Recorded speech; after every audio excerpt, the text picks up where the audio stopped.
all Beechcraft Model 390 in Malaysia to be investigated. Trend of influenza infections in the country stable.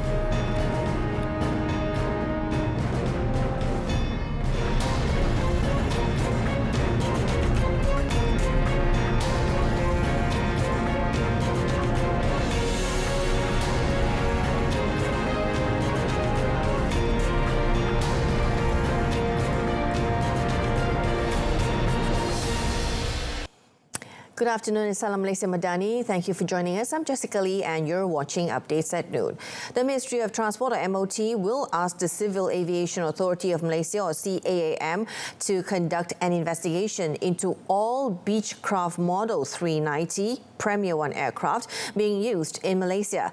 Minister Anthony Loke Siu Fook said the ministry did not want to make any rash decision about suspending the operation of the aircraft model. Jadi saya pada ketika ini belum ada apa-apa keputusan terburu-buru diambil. Jadi pihak CAM sudah tentu akan membuat siasatan terperinci terhadap semua model yang sedang digunakan di Malaysia. He added that any decision will be made carefully after the probe by technical experts and authorities. Loke was met by reporters after witnessing the signing ceremony of a memorandum of understanding between Yinson Holdings Berhad, RRJ Capital and Faroso yesterday. Now, from the year 1977 until now, there have been a total of 5 cases reported involving Beechcraft planes in Malaysia. Now, the post-mortem operation on all bodies of the air crash incident has been fully completed last night. According to Selangor Police Chief Datuk Hussein Omar Khan, a total of 300 samples of body pieces have been delivered to the Department of Chemistry for DNA matching, which was 30% finished. Now, 30 pathologists and forensics officers were involved in the operation. Jabatan Kimia Malaysia juga telah menghasilkan beberapa keputusan DNA dan daripada keputusan DNA itu dan kita ada satu kepengang barulah di mana satu mayat telah dikenal pasti. Selain daripada DNA, kita juga ada buat cap jari. Jadi pakar cap jari daripada bahagian D2 Bukit Aman PDRM telah mengenal pasti 8 cap jari yang ada pengecaman yang positif yang boleh identify 8 mayat tersebutlah. Now, the current trend of influenza infections in the country has recorded stable readings.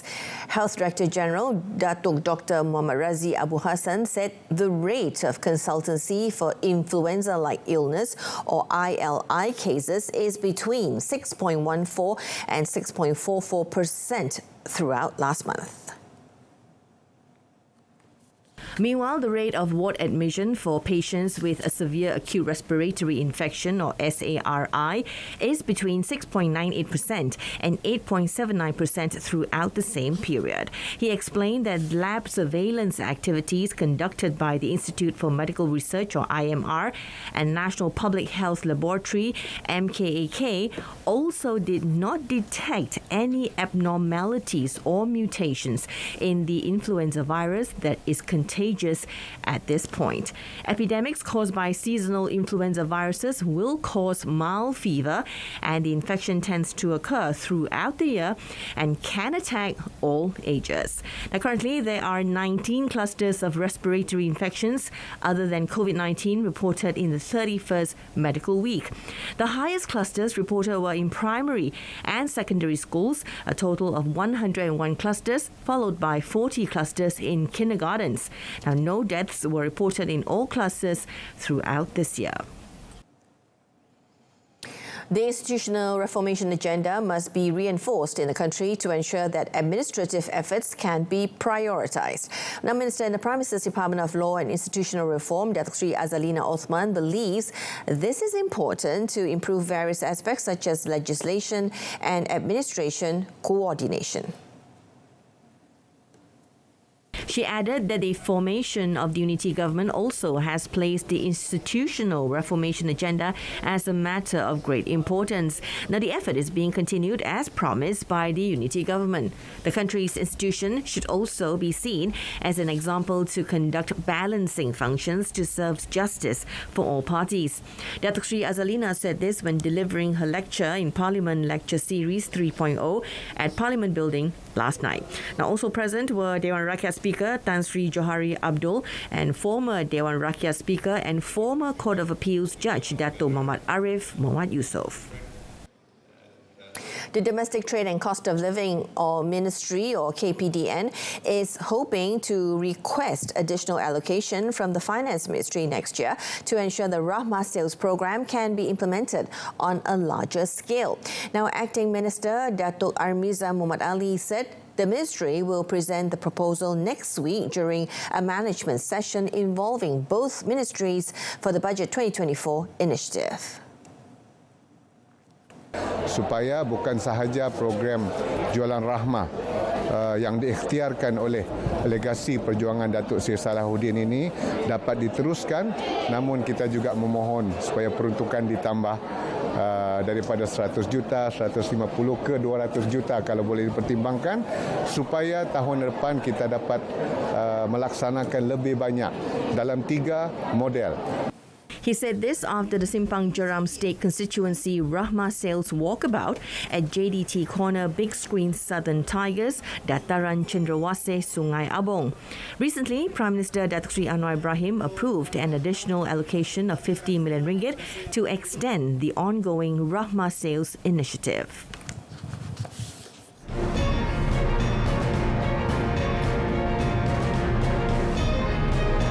Segment, US, Japan, South Korea agree to expand security ties amid China-North Korea worries.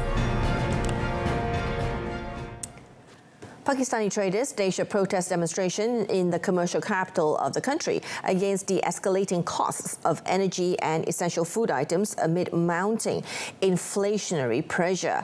Now, around 100 trade associations participated in the protest and vowed to continue their struggle against the rising cost of doing business in the country. Atik Mir, chairman of All Karachi Tajir Ittihad, said traders had launched a series of protests in different parts of the city to save their businesses from complete collapse and protect their livelihoods. Now, he warned if the government failed to take corrective measures by curtailing power and fuel rates, all traders would begin to stop payment of electricity bills. The traders also urged the government to end the peak hours and off-peak hours while calculating electricity bills. Pakistan has jacked up fuel prices twice in the last 30 days under a fortnightly price adjustment mechanism. The fuel rates, with over 15% hike, have gone up to an all-time high in the country. Now, Russia on Friday placed the co-chair of Independent Election Monitoring Group, Ogos, in pre-trial detention until at least 17th of October, according to a court spokesperson. Now, Grigory Merkolyans was detained Thursday on suspicion of working with an undesirable organization as security forces raided the homes of other Ogos members. Melkonyan's lawyer said he would appeal the decision. Now, since Russia launched full-scale hostilities against Ukraine last year, authorities in the country have intensified their crackdown on critical voices. Melkonyan's lawyer said his client's detention was related to Golos's work with the European Network of Election Monitoring Organizations, which was declared undesirable in Russia in 2021. The undesirable label has been applied to dozens of organizations inside Russia and puts staff members of targeted groups at risk of prosecution. Now, the action against Golos comes as Russia gears up for regional elections next month and as President Vladimir Putin looks set to face re-election in 2024. Now, the leaders of the United States, Japan and South Korea have hailed a new era of trilateral partnership, announcing a series of measures aimed at bolstering cooperation at a historic summit near Washington, D.C. The event at the Camp David presidential retreat on Friday marked the first official meeting between US President Joe Biden, his South Korean counterpart Yoon Suk-yeol, and Japanese Prime Minister Fumio Kishida. It comes amid thawing relations between South Korea and Japan, and as the three countries have grown increasingly concerned over China's growing assertiveness in the Asia-Pacific region, as well as a string of recent North Korean missile tests. The leaders also announced a raft of initiatives that they said would further institutionalize their relationship, including annual military exercises, boosting communication mechanisms between the three countries, and setting up a supply chain early warning system. They also said they plan to set up a hotline to respond to regional crises, launch the real-time sharing data on North Korean missile launches, and hold annual trilateral meetings across government agencies. The SoftBank Group Corporation has acquired a 25% stake in ARM Limited it does not directly own from its Vision Fund unit in a deal that values the chip designer at $64 billion. Now, details of the transaction will be unveiled on Monday when ARM makes public the filing for its blockbuster stock market launch. SoftBank is now expected to sell fewer ARM shares in the initial public offering and would likely be retaining a stake of as much as 90% in the company. According to sources, ARM's capital raising from the IPO would be less than the range of $8 billion to $10 billion it was earlier planning. Now, the deal removes a potential overhang for ARM's stock following the IPO because Vision Fund 1 had initially planned to cash out its stake in the stock market over time following the listing, while SoftBank has indicated it will remain a long-term strategic investor. Now, ARM's plans to go public come as the US IPO market shows early signs of a recovery after a barren spell that lasted a year and a half.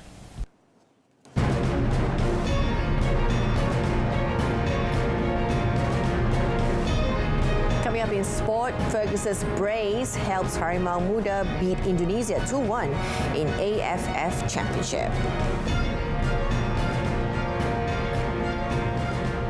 Now, despite playing with 10 men, 2021 Malaysia Cup champions Kuala Lumpur City FC or KL City became the first team to step into the quarterfinals after beating Penang FC 1-0 in the second leg of the round of 16 last night. Now, with the win, Kuala Lumpur recorded a 5-0 aggregate victory over the two-legged encounter. In the clash at the Kuala Lumpur Football Stadium in Cheras, Penang defended well in the first 45 minutes to deny the City boys, but striker Cheche Kipre scored in the 70th minute to put the game out of reach for the visitors. Now, KL City goalkeeper Azri Ghani performed well the entire match, denying several good chances created by Penang FC. Awaiting KL City in the quarterfinals are the winners of the clash between Sri Pahang FC and Harini FT, who will meet tonight, with the Tok Gajah squad only having a 1-goal advantage after recording a 3-2 victory in the first leg earlier this month. And I'm very happy for the boys because I told them this is the only way how we can handle this and now to believe in our strength, to believe in our quality, and that's why they managed to not just to play the clean sheet, even to win. Now, 2 goals from substitute striker Fergus Tierney helped the national under-23 squad beat 2023 SEA Games champions Indonesia 2-1 in the opening Group B fixture of the ASEAN Football Federation or AFF Under-23 Championship last night. Now, both teams started off slow in a clash at the Rayong Provincial Stadium in Thailand. However, Indonesia took advantage of a defensive error by the national side to take the lead in the 29th minute. Muhammad Ramadan Sananta, who got past the offside trap, dribbled around 22-year-old Terengganu FC goalkeeper Saiful Jamaluddin and slotted the ball in past Muhammad Rahaziali Rahalim. At halftime, Harimau Muda squad manager E. Ella Verason made several changes, including putting on Fergus, who won a penalty in the 53rd minute after being fouled in the box. The striker then calmly slotted home the spot kick a minute later to equalise for Malaysia before putting the team in front 8 minutes from time. Now, following some good attacking play by the Harimau Muda, Fergus, who was unguarded in the penalty box, fired a shot past goalkeeper Hernando Ari Sutaryadi to score his second goal. Elavarson's men managed to survive the 8-minute extra time to defend their advantage and collect 3 valuable points ahead of the clash against Timor-Leste on Tuesday. And we're still on football. As speculated, Lebanon has legally withdrawn from the 2023 Pesta Bola Merdeka competition, which is scheduled for 13th to 17th of October at the Bukit Jalil National Stadium. Now, the Football Association of Malaysia, or FAM, Secretary General Nur Azman Rahman said that FAM had obtained confirmation from Tajikistan, ranked 110 in the world, to replace Lebanon. He said the Lebanese Football Association, or LFA, has sent an official letter of withdrawal after the team was recently drawn in the same group as Palestine in the 2026 World Cup 2027 Asian Cup qualifiers, which will start in November. Lebanon and Palestine were also drawn against each other in the Pesta Bola Merdeka action, while the Harimau Malaya squad, led by Kim Panggon, would face India in the four-cornered competition. Now, according to the latest schedule, the competition on the first day of the 42nd edition of the Pesta Bola Merdeka will see Palestine meet Tajikistan at 4:30 p.m, followed by a match between Malaysia and India at 9 p.m. Now, the team that wins the match will advance to the final, scheduled for 9 p.m, 17th of October, while the losing team will play in the third place match at 4:30 p.m. on the same day. Luciano Spalletti will be the new head coach of Italy's national soccer team, the country's football federation said on Friday, replacing Roberto Mancini, who resigned on the 13th of August. Now, Spalletti will be the national side's 9th coach this century. Spalletti, 64, led Napoli last season to its first Serie A title in 33 years, crowning a long club management career that has included spells at AS Roma, Inter Milan, and a 5-year stint with Russian club Zenit St. Petersburg.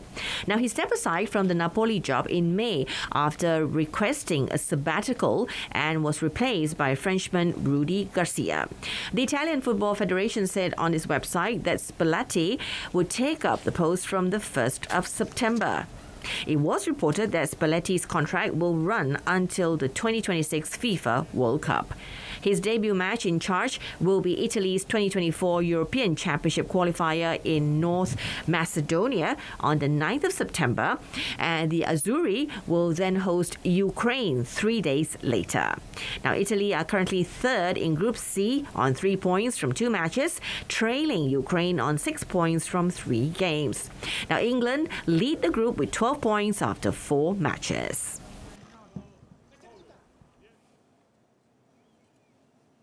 Cristiano Ronaldo was back in action for Al Nassr on Friday, but the superstar was unable to lead his team to win as they lost 2-0 to Al Ta'awun. Ronaldo nearly headed in a cross off a corner at the end of the second half, but the home team ended the night without scoring a goal. Leandre Tawamba put Al Ta'awun on the board in the 19th minute when he headed in a cross by Mateos on a corner before midfielder Ahmed Bahusain found the back of the net in injury time to seal the win. Al Ta'awun's 5-man backline and sure-handed goalkeeper frustrated Ronaldo and Al Nassr all night, as Al Nassr was simply unable to score in throughout the match. Al Nassr, last year's Saudi Pro League runners-up, have now lost their first 2 matches of the season after they lost the opener 2-1 to Al Ettifaq on Monday. Now, the loss on the opening weekend to Steven Gerrard's Al Ettifaq was attributed to the fact that many of their star players were given a rest after winning the Arab Club Champions Cup 48 hours before. However, they were all back on the field and still came up short against Al Ta'awun that executed a perfect game game plan of defending in numbers and counter-attacking. Now, an inspiring British artist created a bakery filled with felt replicas of bagels and croissants. Now, let us take a look at this and many more amazing stories in the world around us.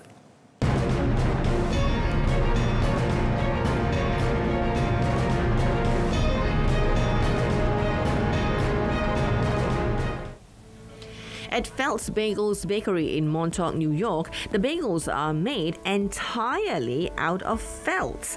Now, the bakery is the latest addition to British artist Lucy Sparrow's portfolio of exhibitions made from felt, having previously crafted the interiors of a pharmacy, a supermarket, and a convenience store from the material. Now, inside the bakery, bins are filled with felt replicas of bagels, croissants, and challah that look so realistic, customers could be tempted to eat them. Now, customers get to choose from 13 varieties of bagels, each hand-sewn and available plain or filled with a selection of New York staples like a poppy seed bagel with lox and shrimia, a rainbow bagel with salt beef and onions, or an everything bagel filled with pastrami and pickles. Now, each piece is handmade, and the art installation took the artist 8 months to complete. The felt really resonates with people because it's very much about nostalgia. It transports you into a place where, you know, when you're a kid, where things were much more comforting, it was a lot more easygoing. And also, the prices of my work are so accessible that it means that you can start a collection. Visitors to the exhibition can purchase any of the items on the shelves like they would in a normal bakery.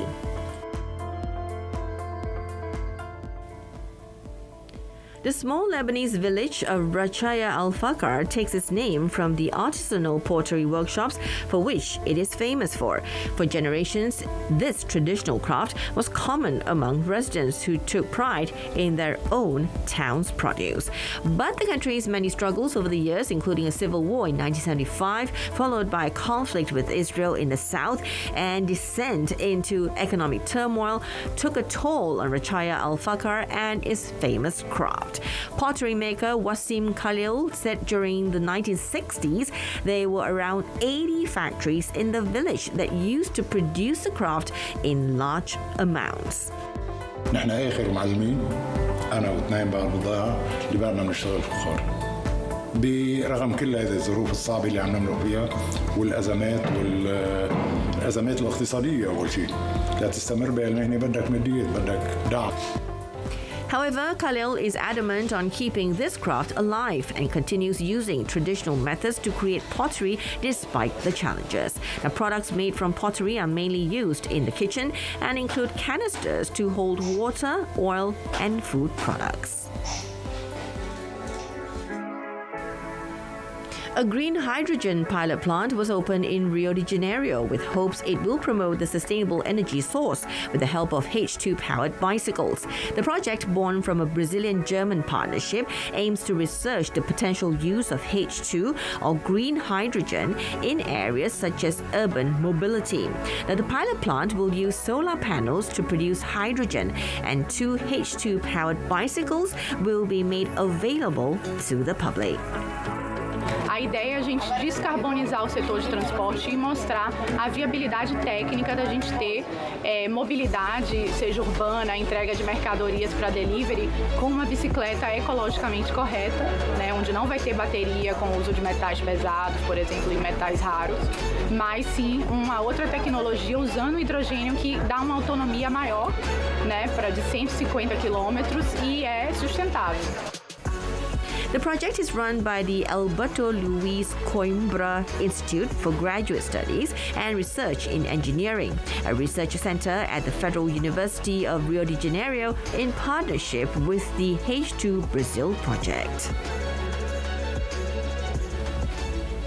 Tens of thousands of people thronged the town of Alapuzha in India's southern Kerala state to see the 69th edition of the famous Nehru Trophy boat race recently. A total of 72 boats, including 19 snake boats, participated under 9 categories in this year's race to compete for the coveted trophy. The snake boats are traditional to the region and are so called for their long canoe-style shape. The event is named after the first Prime Minister of India, Jawaharlal Nehru. The annual event is held each August and draws thousands of spectators from around the world. We don't know much about the different boats, but we think it's really interesting to see it, and the sportsmen are really giving their best, so it's great to see. We like it very much. This year's trophy was won by members of the Palaturuthi Boat Club.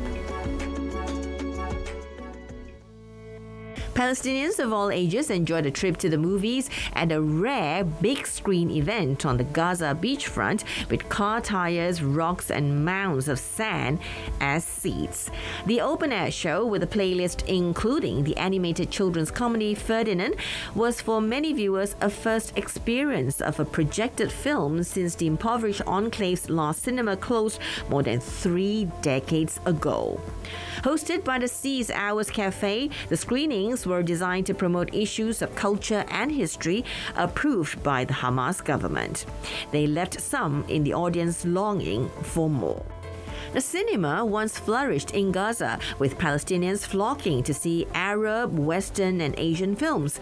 But the movie houses were torched in the first Intifada in 1987 and then burned down again in 1996 during a wave of internal violence. The last cinema, long abandoned, is now a haven for bats. While Gazans have been able to go to movie screenings, which are held from time to time at theatres and other venues, such as a full bill of films being shown over several weeks at the venue, was a rare treat. A new production technique developed by Brazilian researchers in the 2000s has helped winemakers in the Brasilia region hack the local climate to harvest in the winter, producing better quality grapes and wines that are starting to make a splash. The technique, called double pruning, in which producers prune their vines twice a year, once in winter and once in summer, that enables them to push their grape picking season back from autumn, the usual time when the region's heavy rains would threaten the harvest, to July and August, the heart of winter in the southern hemisphere. The technique also involves using a synthetic hormone that regulates the vine's growth and keep them dormant so the grapes will be ready at the right time. Producers say the hormone leaves no trace in the final product. The tropical savanna around Brazil's ultra-modernist capital is not exactly known as wine country, but the freshness and complexity of Brazilian highlands wines invite praises thanks to the double pruning technique. And that's it for updates at noon. In our top story, all Beechcraft Model 390 in Malaysia to be investigated. I'm Jessica Lee. Thank you for watching. Malaysia Madani, Tekad Perpaduan Penuhi Harapan.